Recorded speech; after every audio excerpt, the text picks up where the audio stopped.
কিশোর কবি সুকান্ত ভট্টাচার্য রচিত প্রিয়তমা।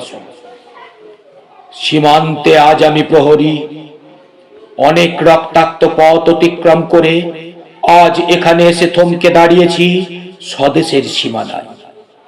ধূসর তিউনেশিয়া থেকে স্নিগ্ধ ইতালি থেকে ছুটে গেছি বিপ্লবী ফ্রান্সে, নক্ষত্র নিয়ন্ত্রিত নিয়তির মতো দুর্নিবার অপরাহত রাইফেল হাতে ফ্রান্স থেকে প্রতিবেশী বার্মাতে।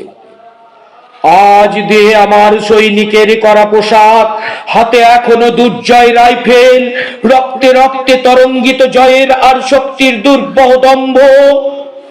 আজ এখনো সীমান্তের প্রহরী আমি।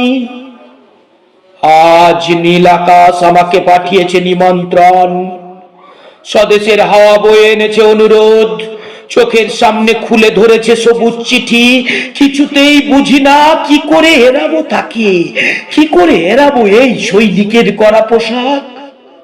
যুদ্ধ শেষ, মাঠে মাঠে প্রসারিত শান্তি, চোখে এসে লাগছে তারই শীতল হাওয়া। প্রতি মুহূর্তে স্লথ হয়ে আসে হাতের রাইফেল, গা থেকে খসে পড়তে চাই এই করা পোশাক। রাতে চাঁদ ওঠে, আমার চোখে ঘুম নেই।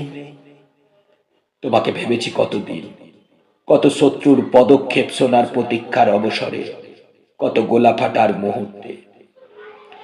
কতবার অবাধ্য হয়েছে মন যুদ্ধ জয়ের ফাঁকে ফাঁকে, কতবার হৃদয় জ্বলেছে অনুশোচনার অঙ্গারে তোমার আর তোমাদের ভাবনায়। তোমাকে ফেলে এসেছি দারিদ্র্যের মধ্যে, ছুড়ে দিয়েছি দুর্ভিক্ষের আগুনে, ঝড়ে আর বন্যায়, মারি আর মরকের দুঃসহ আঘাতে। বারবার বিপন্ন হয়েছে তোমাদের অস্তিত্ব, আর আমি ছুটে গেছি এক যুদ্ধক্ষেত্র থেকে আর এক যুদ্ধক্ষেত্রে।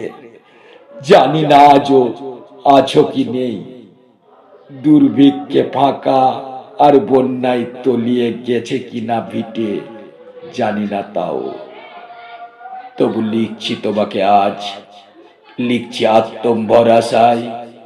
ঘরে ফেরার সময় এসে গেছে, জানি আমার জন্য কেউ প্রতীক্ষা করে নেই মালায় আর পতাকায়, প্রদীপে আর মঙ্গল ঘটে। জানি সম্বর্ধনা রটবে না লোক মুখে, মিলিত খুশিতে মিলবে না বীরত্বের পুরস্কার। তবু একটি হৃদয় নেচে উঠবে আমার আবির্ভাবে, সে তোমার হৃদয়। যুদ্ধ চাই না আর, যুদ্ধ তো থেমে গেছে। পদার্পণ করতে চাই না মন ইন্দোনেশিয়ায়, আর সামনে নয়, এবার পেছন ফেরার পালা। পরের জন্য যুদ্ধ করেছি অনেক, এবার যুদ্ধ তোমার আর আমার জন্যে।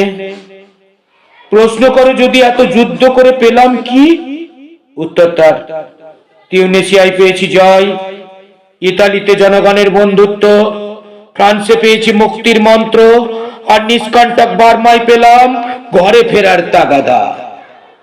আমি যেন সেই বাতিওয়ালা, যে সন্ধ্যায় রাজপথে পথে বাতি জ্বালিয়ে ফেরে, অথচ নিজের ঘরে নেই যার বাতি জ্বালার সামর্থ্য।